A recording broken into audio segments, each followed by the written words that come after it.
வணக்கம். நீங்கள் இணைந்திருப்பது உதயன் டிஜிட்டல் வலையொலியின் பிரதான செய்திகளுடன். செய்தி தொகுப்பு உதயன் டிஜிட்டல் செய்தி பிரிவு. செய்திகளுடன் இணைந்திருக்கும் நான் லிஷா தரணீஸ்வரன்.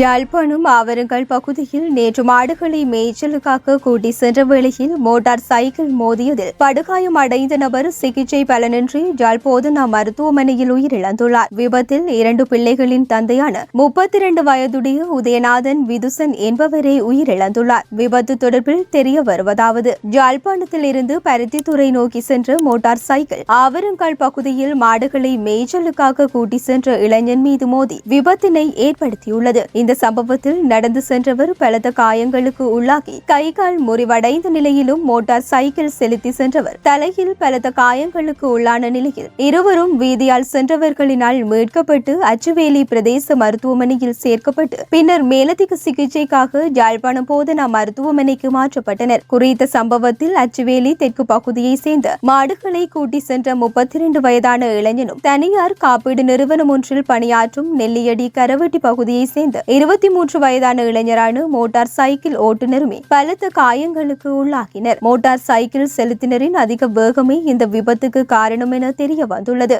விபத்து தொடர்பான மேலதிக விசாரணைகளை அச்சுவேலி போக்குவரத்து போலீசார் மேற்கொண்டு வருகின்றனர். கோப்பாய் போலீஸ் பிரிவுக்கு உட்பட்ட பாடசாலை ஒன்றில் கல்வி பயிலும் மாணவியை பாலியல் ரீதியாக துன்புறுத்திய ஆசிரியரை கோப்பாய் போலீசார் கைது செய்துள்ளனர். இச்சம்பவம் குறித்து தெரிய வருகையில் கடந்த 17ஆம் திகதி 13 வயதுடைய குறித்த மாணவியை அதே பாடசாலையில் கல்வி கற்பிக்கும் 52 வயதுடைய ஆசிரியர் பாலியல் ரீதியாக துன்புறுத்தியதாக நேற்றைய தினம் கோப்பாய் போலீஸ் நிலையத்தில் முறைப்பாடு பதிவு செய்யப்பட்டிருந்தது. இந்த நிலையில் சம்பவம் குறித்து நடவடிக்கைகளை மேற்கொண்ட கோப்பாய் போலீசார் சந்தேக நபரான ஆசிரியரை இன்றைய தினம் கைது செய்துள்ளனர். கைது செய்யப்பட்ட ஆசிரியரிடம் விசாரணைகளை மேற்கொண்ட பின்னர் அவரை நீதிமன்றத்தில் முற்படுத்துவதற்கான நடவடிக்கைகளை போலீசார் மேற்கொண்டு வருகின்றமை குறிப்பிடத்தக்கது.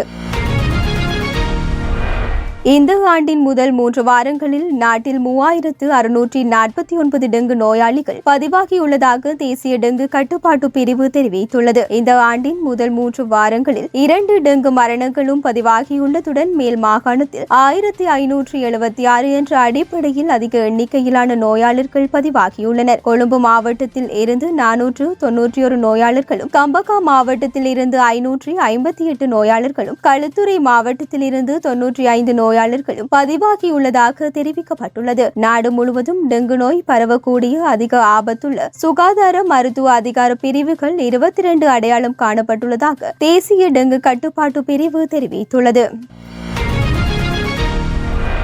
யாழ் மாவட்ட நாடாளுமன்ற உறுப்பினர் ராமநாதன் அர்ச்சுனாவுக்கான நேர ஒதுக்கீடு தொடர்பில் நாடாளுமன்றத்தில் இன்று ஆளும் மற்றும் எதிர்க்கட்சிகளுக்கு இடையில் கருத்து முரண்பாடுகள் எழுந்தன. 64 நாட்களாக நாடாளுமன்றத்தில் கோரிக்கை விடுத்தும் தமக்கான நேரத்தை ஒதுக்கீடு செய்து தர ஆளுங்கட்சி நடவடிக்கை எடுக்கவில்லை என மருத்துவர் அர்ச்சுனா குற்றச்சாட்டுக்களை சுமத்தியதுடன் தம் மீது கடந்த 2 மாதத்தில் 24 வழக்குகள் போடப்பட்டுள்ளதாகவும் குற்றம் சுமத்தினார். அரசாங்கத்துக்கு எதிர்காலத்தில் எவ்வித ஆதரவையும் வழங்கப்போவதில்லை என கூறிய நாடாளுமன்ற உறுப்பினர் அர்ச்சுனா ஜேவிபி ஒரு மனித படுகொலையை செய்த கட்சி என்றும் குற்றம் சுமத்தியிருந்தார். எதிர்காலத்தில் நாம் எதிர்க்கட்சியில் இருந்தே தமது கருத்துக்களை வெளியிட உள்ளதாக கூறியிருந்த நிலையில் ஆளுங்கட்சி சார்பில் இதற்கு பதில் அளித்த சபை முதல்வர் பிமல் ரத்நாயக்க அர்ச்சுனா எம்பிக்கான பேச்சு உரிமை மறுக்கப்படுவதை வன்மையாக கண்டிக்கின்றோம். இது ஆளுங்கட்சியின் பணி அல்ல, எதிர்க்கட்சியின் பணியாகும். அவருக்கான நேரத்தை ஒதுக்கீடு செய்து கொடுக்க எதிர்க்கட்சி தலைவர் நடவடிக்கை எடுக்க வேண்டும் என கூறினார். அத்துடன் அவர் மீது அரசாங்கம் எவ்வித வழக்குகளையும் பதிவு செய்யவில்லை. அது அவரது தனிப்பட்ட விவகாரம். அதனை அவர் நீதிமன்றில் தான் பார்த்து கொள்ள வேண்டும் என்றார். இதன்போது குறிப்பிட்ட எதிர்க்கட்சியின் பிரதம கொறடா அர்ச்சுனா எம்பியின் விவகாரம் தொடர்பில் சபாநாயகரிடம் அறிக்கை கோரியுள்ளோம். அது தொடர்பில் இன்னமும் உரிய பதில் அளிக்கப்படவில்லை. தற்போது அர்ச்சுனா எம்பி எதிர்க்கட்சியில் பணியாற்ற உள்ளதாக கூறியுள்ளார். அவருடன் பேசி இந்த பிரச்சினைக்கு தீர்வு காணப்படும் என்றார்.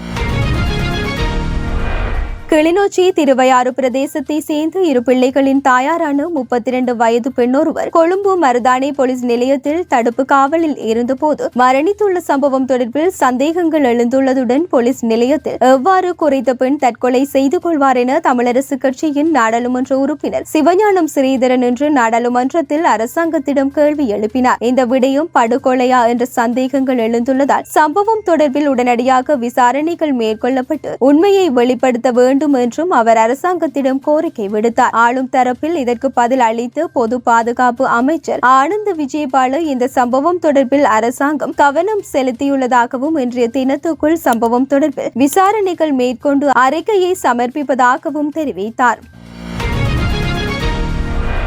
தூய இலங்கை வெற்றிகரமான திட்டம் என்றும் அதனூடாக அரசியல் அமைப்பின் 13வது திருத்தத்தை நடைமுறைப்படுத்துவதற்கு அரசாங்கம் நடவடிக்கை எடுக்க வேண்டும் எனவும் தமிழரசு கட்சி நாடாளுமன்ற உறுப்பினர் சத்தியலிங்கம் தெரிவித்துள்ளார். அரசியல் அமைப்பை நடைமுறைப்படுத்துவோம் என்ற சத்திய பிரமாணம் செய்து கொண்டே நாம் அனைவரும் நாடாளுமன்றத்திற்கு வந்துள்ளோம் என்பதை சபையில் சுட்டிக்காட்டிய அவர் அந்த அரசியல் அமைப்பில் காணப்படும் 13வது திருத்தத்தை நடைமுறைப்படுத்த அரசாங்கத்தின் தூய இலங்கை திட்டத்தின் ஊடாக நடவடிக்கை எடுக்கப்படும் என நம்புவதாகவும் அவர் தெரிவித்தார். நாடாளுமன்றத்தில் நேற்று தூய இலங்கை வேலை திட்டம் தொடர்பான 2வது நாள் சபை ஒத்திவைப்பு வேளை விவாதத்தில் உரையாற்றும் போதே அவர் இவ்வாறு தெரிவித்தார். இதற்கு பதில் அளித்த அமைச்சரும் சபை முதல்வருமான பிமல் ரத்நாயக் அது தொடர்பில் உரிய வகையில் ஆராய்ந்து தீர்வினை வழங்குவதாக தெரிவித்துள்ளமை சுட்டிக்காட்டத்தக்கது.